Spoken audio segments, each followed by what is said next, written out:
Hi guys, Bigg Boss Malayalam season 7 live അപ്ഡേറ്റോടെ എത്തിയിരിക്കുകയാണ്.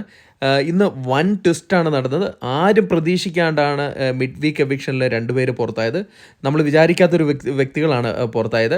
എല്ലാവരും അനീഷ് പുറത്താകുമെന്ന് വിചാരിച്ചു. കാരണം ഇന്ന് ലാസ്റ്റ് ദിവസമാണ്. ഇന്ന് ഒരു ടാസ്ക് എങ്ങാനും ഉണ്ടാവുമെന്ന് വിചാരിച്ചിട്ടാണ് എല്ലാവരും ഇരുന്നത്. എന്നാൽ അതല്ല സംഭവിച്ചത്. ലാസ്റ്റിലുള്ള ടാസ്കിൽ അനീഷ് നല്ല രീതിയിൽ കളിച്ചു, നല്ല രീതിയിൽ ഫൈറ്റ് ചെയ്ത് കളിച്ച് അനീഷ് സേവ് ആയിരിക്കുകയാണ്. പുറത്തായത് ഒനിയൽ സാബുവും ശാരികയുമാണ്. ആരും പ്രതീക്ഷിച്ചിരുന്നില്ല. എല്ലാവരും പ്രതീക്ഷിച്ചത് അനീഷ് പോകുന്നതാണ്. പക്ഷേ മിഡ് വീക്ക് സസ്പെൻഷനിലേക്ക്, അതായത് ഇരുട്ടുമുറിയോ എത്ര നാളത്തേക്കെന്ന് അറിയില്ല, ബിഗ് ബോസ് അനൗൺസ് ചെയ്തിട്ടില്ല. എത്ര നാളത്തേക്കായിരിക്കും അവർ ഈ വനവാസം എന്ന് പറഞ്ഞ പോലെ മുറികൾ കഴിയേണ്ടിയിരിക്കുന്നതെന്ന് അറിയില്ല. എനിക്ക് തോന്നുന്നു അങ്ങനെ മുറിയിൽ കഴിഞ്ഞ് കഴിഞ്ഞാൽ ഈ നോമിനേഷനിലും വരില്ല, രക്ഷപ്പെടുക തന്നെ ചെയ്യില്ലേ, അറിയില്ല. എന്തായാലും അതിനെക്കുറിച്ച് വ്യക്തമായ വിവരം ലഭിച്ചു കഴിഞ്ഞാൽ നമ്മൾ പുറത്തറിയിക്കുന്നതായിരിക്കും.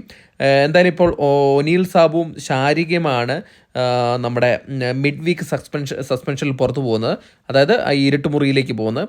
എന്തായാലും അതിൻ്റെ കൂടുതൽ അപ്ഡേറ്റുകളുമായിട്ട് ഉടൻ തന്നെ നമ്മളെത്താം. അപ്പോൾ അതുവരെയും ടാറ്റ ബൈ.